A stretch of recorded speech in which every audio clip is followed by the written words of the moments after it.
Marco Sandile Khubela ndisuka eMcobothini eLsikisiki.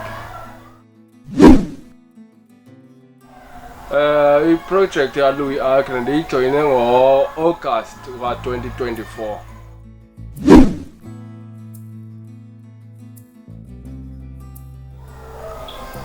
Ubomi bam before ndijoyine uLouis Agri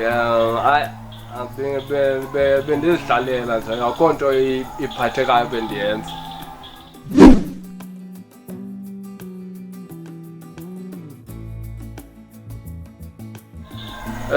Zinintsi kakhulu izinto endizifundileyo emva kokuba ndijoyine iprojekthi yakwaLouis Agri.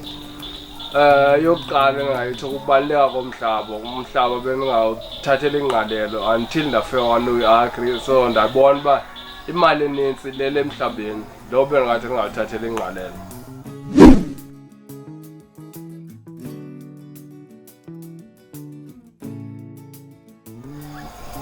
Xa ndijonge i-community around, umehluko wenziwe nguLouis Agri mnintsi kakhulu ngoba umotivatile abantu uba mabawuthathele ingqalelo ukulima ne-agriculture iphela.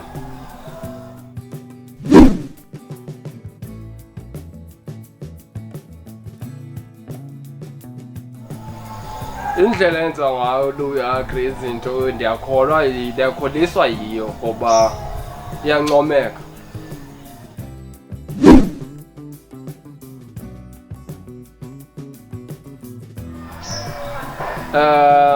Kona ukwenza kwako uLouis Agri into eninzi i-right. Ngokucebisa nje ke kuba ingathi angancedisa apha kwicala lokuba abantu abangabalimi kunye nabo bafunde kule program yaLouis Agri abancedisa indlela yoba bafumane imarket ye-produce zabo.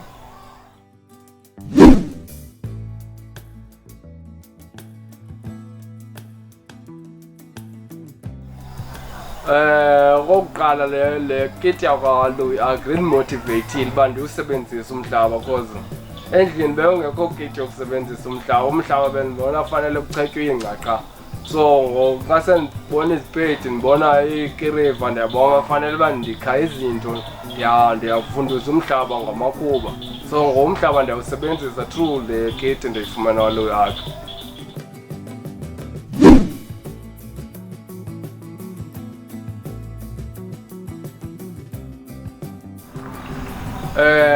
Injongo zam emva kokuba ndiphumelele program yakwaLouis Agri, ndirhalela udibanisa ulutsha olufana njengam before ndijoyine le program, abazihlaleleyo bengenzi into, bangathatheli ingqalelo umhlaba. Ndirhalela ubathatha ndibaqokelele sikwazi ukwenza into ibatshintsha iperspective yabo yomhlaba, ibabonisa ivalue esinayo yomhlaba, especially thina apha emampondweni because sinomhlaba omninzi ozilaleleyo ongenziwa nto.